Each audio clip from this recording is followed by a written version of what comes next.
Hi, everybody. We are back with another Fraud Watch Friday. This week, we've got a really topical subject, charity fraud. It's getting to be that time of year when people think about their donations to charity during the holidays. And also, we've had a lot of disasters in the news where con artists use that in their scams. So I'm going to bring in one of our great volunteers, Lee Weissman from Redmond. How's things going, Lee? Thankfully, everything is going really well. The biggest issue right now is all the smoke in the air. So you were going to talk about charity fraud today and the threat that poses to people. Yes, actually, I'm going to be talking about charity fraud because that is really prevalent at holiday time, at Christmas time. But I'm going to be talking about some other holiday issues.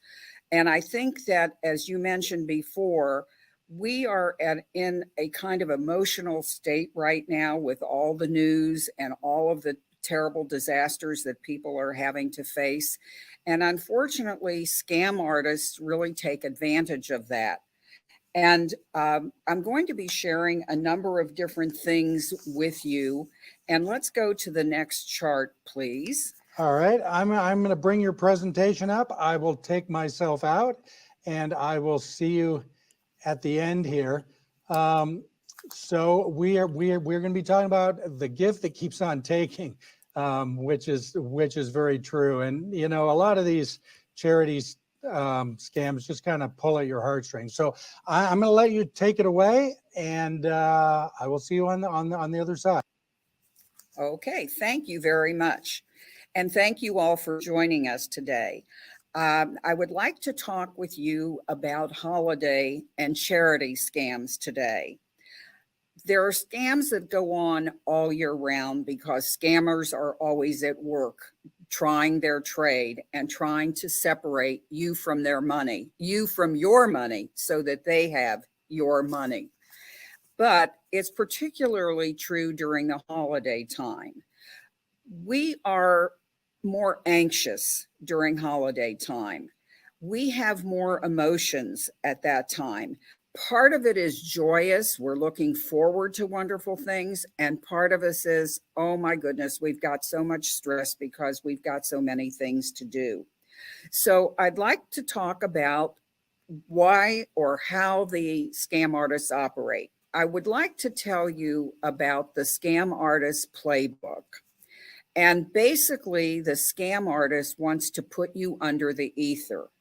Now, I don't think ether is used very much in medicine today, but when I was a kid and children were frequently having tonsils removed, they put a sponge over your nose that had ether in it, and it put you to sleep so that if the doctor said, turn your head this way or lift your chin, you would comply. And that's the ether that the con artist wants to put you under is following his or her instructions. So now if you'd go back to the previous chart, please. Thank you. A couple of years ago, AARP did a survey, and the survey was done in conjunction with a marketing research consulting firm. And they learned a lot of things from that survey about what happened during holiday times. So here are some of the learnings from that survey. They learned that people need to use credit cards versus debit cards. Why? Because a debit card does not have the protection that a credit card has. If the scammer can get access to your debit card, he or she can clean out your whole fund, and in some cases might even be able to get into the other accounts that it's attached to. So keep in mind, use a credit card, not a debit card. And when you buy gift cards, where are you purchasing them from? And the survey says that we should skip the rack. And why should we skip the rack? Well, because anybody in the store probably has access to them. And all they have to do is peel off the back, and then they can drain that card And then when you purchase it and you give it to somebody, that card is empty. So make sure you are very careful about where you go to buy the gift cards. And you're probably better off going directly to the vendor for whom you're giving the card and purchase it directly from them. Now, there's also the use of various payment apps, and I don't use them, so I want to make sure that I'm giving you correct information. A lot of people plan to use peer-to-peer, which is P2P apps like Venmo, Zelle, or Cash App to send money to friends, family, whatever. But be aware, if you are using Venmo for the first time, you should go to the setting and change it to private. The default setting allows anyone to see your activity. And by the way, Cash App is automatically set to private by default, and Zelle works within your existing bank account, so you do have an extra layer of protection. Now, we have another warning that goes with that. Keep in mind that if you use these apps, the transaction is almost always final. And if you are defrauded in some way, it's uncommon to get much help from them. So be careful how you are paying for these various things. Now, again, all year round, I think all of us have been making online purchases and getting deliveries, and we all know about the porch thieves, but it is especially prevalent during this holiday season.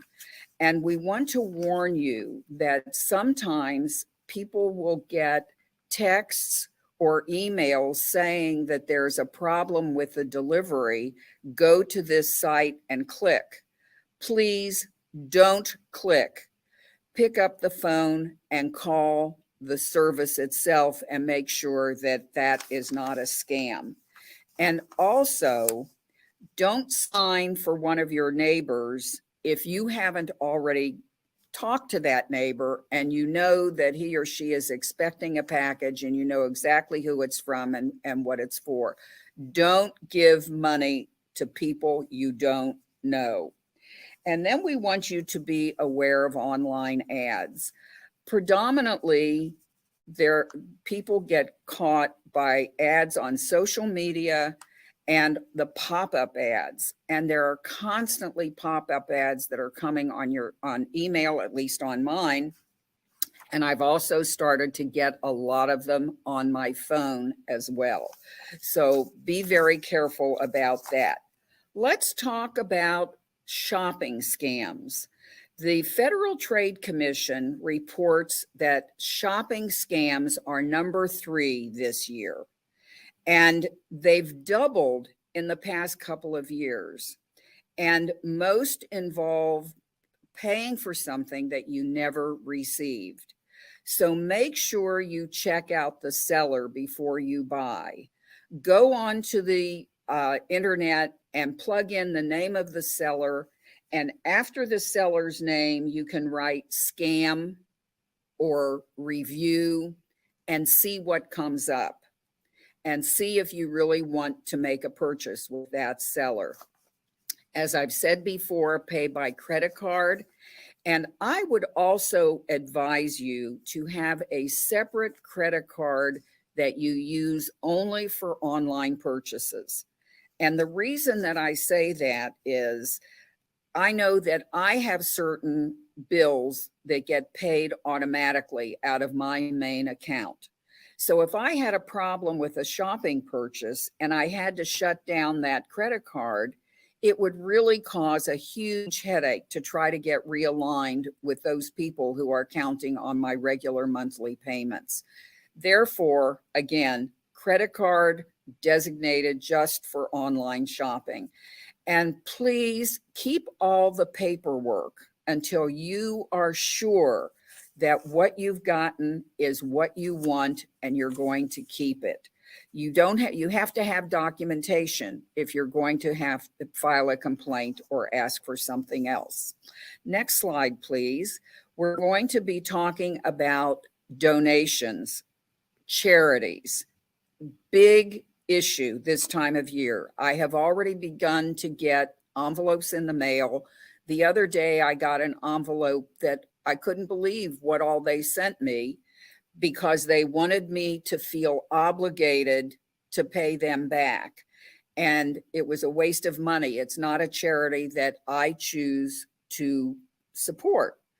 Now, how do you know whether a charity is legitimate? Well, first of all, is it a 501c3? And if you go to their website, it should tell you that. And that means they've got this number from the IRS, and it is a legitimate organization. But also, they can have a 501c and still not be legitimate. You want to know how much money actually goes to your cause, not you make an assumption. You give them $25. You're hoping that $25 or the lion's share of it will go to the charity, to the cause. But look here on this example. You can see that one of the charities that's listed had, I can't read the tiny numbers, but I think it says 79.5% of the money they took in went to fundraising. So they were paying salaries to someone, or they were paying something out. They weren't supporting the cause. A very small percentage went to administration, and only 17.4% went actually to the charity. That's a very small amount. Now, if you still think that, if somebody has approached you and you still think that that cause is legitimate because it might be something for, say, one of the medical issues, one of the illness issues, that kind of thing, give directly to the charity, not to the person who is soliciting it from you. And let's go to the next screen, please. There are, I don't know if they're still making phone calls. Fortunately, we're not getting calls on my phone or my husband's phone where they're asking for charitable contributions. But you need to be aware that if a solicitor calls you and demands, he's using aggressive tactics, that should raise a red flag. That's probably a scammer. If he says he only accepts cash, or he wants donations that are made out to him and then he will put the money in there, it's never going to leave his pocket. And if you get a call and people ask you for money, they have, by law, they are required to be able to explain to you what the money goes for. They also need to tell you how much they are getting paid. They should also be telling you their name and address. And if you, by the time you've asked those 3 questions, they've hung up on you. Be wary, as Bruce mentioned earlier, with all of these things going on in our world today, be very wary of anyone who calls you and says that they are a new organization and that's why you can't find the information on them. Don't do it. You know what, Bruce, do me a favor, please, and backtrack for a minute right here. Thank you. Okay, on this screen, we have sites here that tell you where you can go to check for the viability, for the legitimacy. charitynavigator.org, give.org, which is a Better Business Bureau organization, or charitywatch.org. So those are places that you can go to make sure that it will tell you how much money goes to each one. And it will tell you also whether they sell your name to other charities, because I have gotten a variety of mail from charities I don't have a clue about, and they're in states that I have never visited, and I don't have any family or friends there. So be very wary of that. I would like to talk with you about romance scams. All scams have the potential of being just devastating to you and your life. But romance scams have an additional impact because they impact your personal dignity. They not only leave a hole in your pocketbook, but they leave a hole in your heart. And we can't fix that very easily. So keep in mind that these romance scams come about mostly from dating sites. That's a predominant source. You are contacted by someone who has a common interest. Maybe they ski or play bridge or something of that sort. And they want to build a very bonding relationship, and they want to do it quickly in most cases. And then they want to encourage you to go off that dating site. And the reason they want you to go off the dating site is so that no one is tracking them, that you can't find anything about him. So keep that in mind. They build trust over a period of time, and then they ask for money. And often that money is to finance a trip to come and meet you. And they've got a multitude of reasons why he or she cannot meet you in person. The truck broke down, there's trouble in the family, there's illness, whatever. So please be very wary about anyone that you meet online that you have not met in person. Next slide, please. Do's and don'ts. Do hover over links. Don't click. I'm going to say it again. Don't click. Hover over the links. Pay by credit card. Research unfamiliar charities, retailers, or travel companies. And travel companies travel issues are now becoming a really high focus point for a lot of the scammers. Review the return and refund policies for anything you buy before you buy it. Buy your gift cards online from the issuing company. And again, I repeat, make sure you know the person to whom you are giving money. Next slide, please. Don't assume, like we used to be, that when you saw HTTPS : you could be assured that it was a secure link. The scammers have figured out a way to go around that. So don't assume that that makes it a safe URL. Don't make a purchase or donate to charity or conduct financial transaction on public Wi-Fi. That means Starbucks. That means a hotel that you might be staying in. Those public Wi-Fis can be hacked by anyone sitting in that room, and you don't know about it at all. So make sure that you are using a secure link. And make a payment. Do not make a payment using gift cards, prepaid card, or wire transfer. If you get a call for any reason, there might be a threat where they even tell you they're going to turn your electricity off or something of that sort, and they're going to tell you you have to pay in that form. As soon as they say gift cards, prepaid card, or wire transfer, the red flag should go up and you know that it's a fraud. Next slide, please. I would like to encourage all of you to take a look at the AARP resources.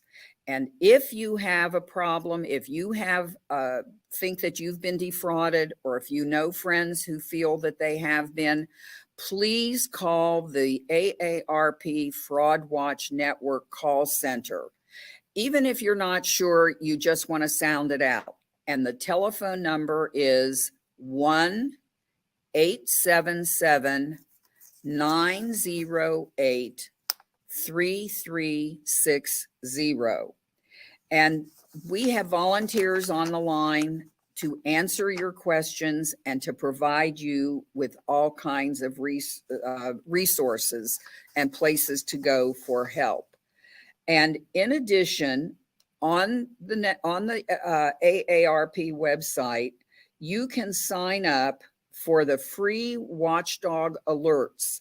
And that means you will get you will get an email every 2 weeks. Let me repeat that. You will get an email every 2 weeks that gives you information about what's going on in your area, what are the latest trends in frauds, so you can beware and protect yourself from it. And there's also a scam tracking map, so you can find out where that's going on. So if it's near you or near someone you know, you can give them a heads up on it. I know that I've given you a lot of information in a very short period of time, but I appreciate your being here with us, and I will turn it back to Bruce. Well, thank you very much, Lee. That's a lot of great information. One of the things about charity scams that's so sad is that not only does it defraud you of your money and put money in a con artist's pocket, a criminal's pocket, but it also takes the money away from a charity that you might have wanted to give to.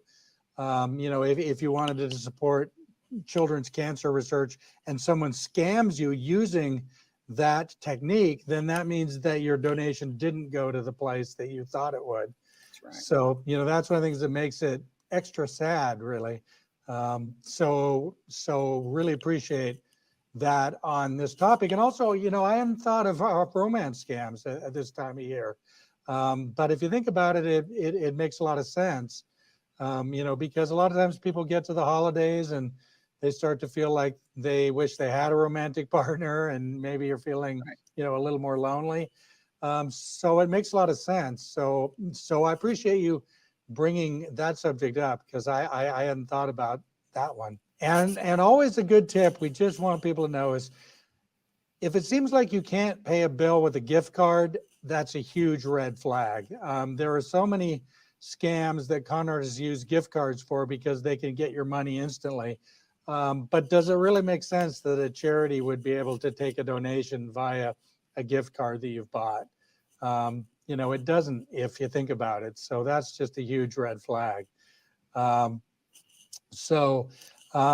Great presentation, Lee. I got a lot out of it, as always. I didn't know everything that you mentioned.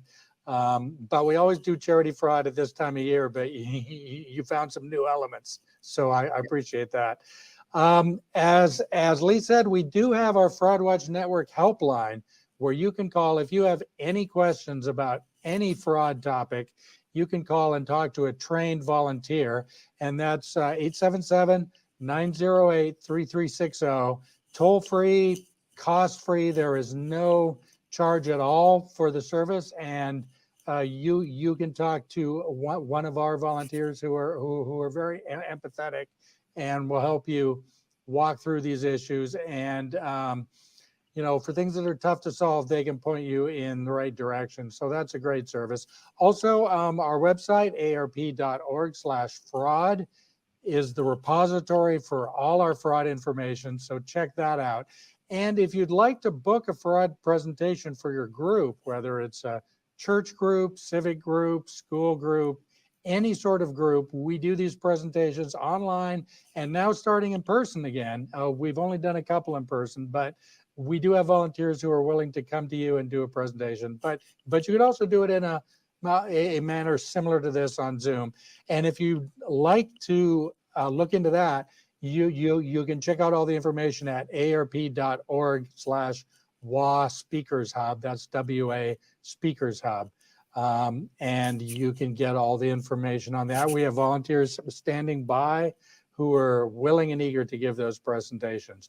So I think that about covers it for this week. Lee, is there anything that we haven't mentioned that you'd like to add?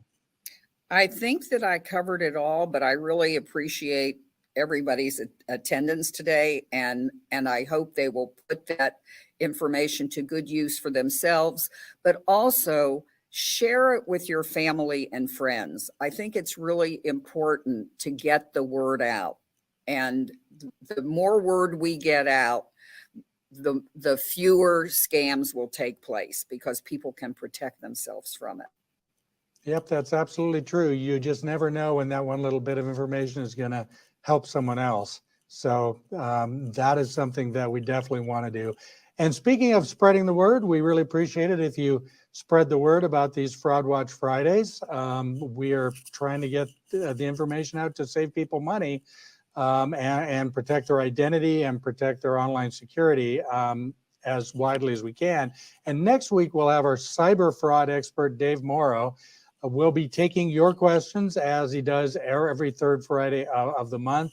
So if you have any questions about keeping your email safe, protecting your bank accounts, credit cards, even your home Wi-Fi, all those topics are fair game. And I can tell you, Dave knows a lot about this subject. So it's your chance to ask a question of a real expert. So with that, thank you, Lee, for joining us today and doing all the background research and presenting this information. We really appreciate it. And thank you to all of you for joining us. And we'll see you next week live here at 10:30. Thank you.